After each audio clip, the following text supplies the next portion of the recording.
So I'm looking at my grandmother's King James Bible, and man, it's old.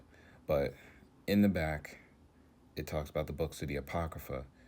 And in many of those books, people believe that, oh, they're not biblical, they're not canon, so why should I read them? My family in particular, because I'm trying to get them to understand and read them. But they lack the understanding on why they are unbiblical, because they just follow man. They just follow their religious leaders. But let's get into it to the reason why they are considered non-canon. The word apocrypha means hidden or secret origin. The term apocrypha is generally applied to a collection of books from 11 to 16 in number, which appeared in the interment between Old and New Testaments. They have come down to us in more or less close connection with the canonical books of the Bible. They have had a strange history, ecclesiastical, forgive me if I pronounce that wrong, opinion in different periods, has differed widely as to the value of the literature. The Jews of dispersion in Egypt placed a high estimate upon these books and included them in the Greek translation of the Old Testament, called the Septuagint, but they were rejected from the Hebrew canon by the Jews of Palestine. Keep that in mind. Those are two different Jews. The Palestinian Jews are the ones that are converted to Judaism, which they have made into a religion. Mind you, they are only of one tribe, but they're not of blood. They're not the Jews from Egypt, the ones that were brought by Moses, and then into the wilderness, and then given the covenant from the Most High Yahuwah on Mount Sinai. But let's continue on. I'm just trying to have you understand that their connection is completely different. And there's a reason why they didn't want people to know of these books or consider them non-canon. So let's continue on. The Roman Catholic Church, in the Council of Trent, 1546 AD, declared 11 of the books to be canonical, and they appeared in the modern Catholic edition of the Scriptures. So mind you as well that another religion, Roman Catholic Church, they considered it canonical though. But what I just wanted to add on here was that there are more books. It's not just what they have shown us. There are plenty of more books out there that they have hidden from us. So, let's continue on. The view of the Protestant Church. It is commonly agreed that some of these books contain material of literary merit and historical value.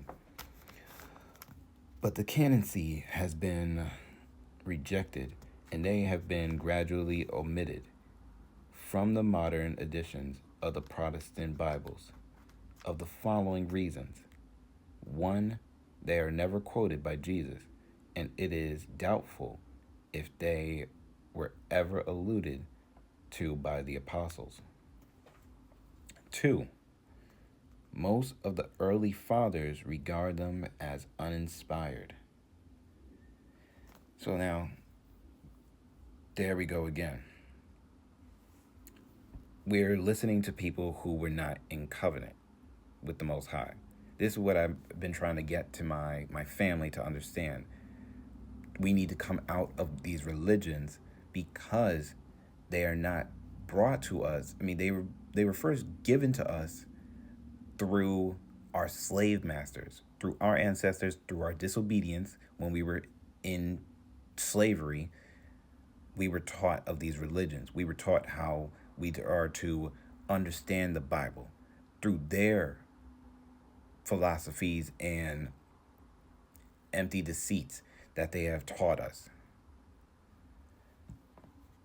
And again, we still listen to them by saying these extra books are not biblical because they believe so.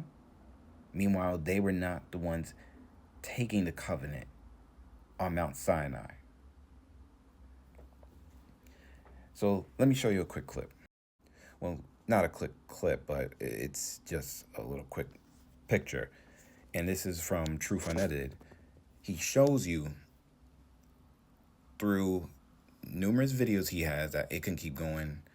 And this is the Hijacker series he has on how, the Roman Catholic Church have taken so many things. And then here's another one as well.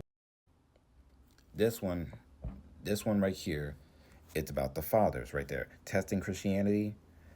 Up there, it's about the early church fathers. Right here with this one, and I believe the one above that as well. He goes into depth about it. We're listening to these, well, not me, but Christians are listening to understand the Bible through how these people who were not in covenant with the Most High, they are listening to them on how to understand the word, which it should not be. So going back to this, most of the early fathers regarded them as uninspired. They did not appear in the ancient Hebrew canon. The inferior quality of the most of the writings as compared with the canonical books stamped them as unworthy of a place in the sacred scriptures. Characters of the books. The authorities differed as to the classification of these books. The epistles of Jeremiah, is often incorporated in the book of Baruch, and 3 and 4 Maccabees are often omitted. Historic. 1 and 2 Maccabees and 1st Ezra, which is really Ezra with a Z. Traditional editions, Esther, Susanna, Song of the Three Holy Children, Bel and the Dragon, Judith, and Tobit.